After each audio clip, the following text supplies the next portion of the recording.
Mamlakatimizda yashil hududlarni kengaytirish va borlarni saqlab qolish borasida bir qator tashabbuslar ilgari surilib, yirik loyihalar amalga oshirilmoqda. Ayniqsa bu jabhada yoshlarimizning ham faolligi barchamizni quvontiradi.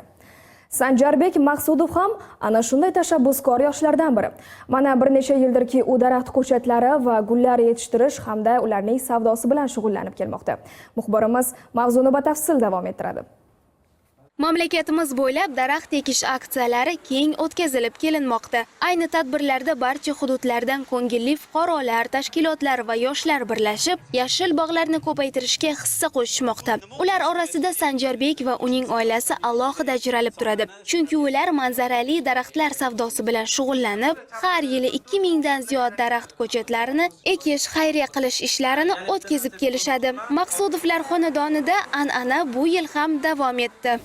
Bundan asosiy maqsadimiz albatta ekologiyamizni mana hozir oxirgi kunlar juda changlanib ketyapti.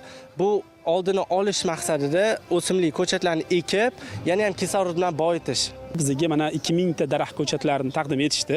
Bu daraxt ko'chatlarini biz reja qildik. Samarqand, Jizzax, Navoiy va Toshkent shahriga va Toshkent viloyatiga bo'lgan holatda tol, sasna va gujum daraxtlari ham o'sha Xorazm viloyatlariga ekilishni ham reja qilganmiz. Mana shu har bitta viloyatni, hududni iqlimiga mos bo'lgan daraxtlar tanlab olinmoqda.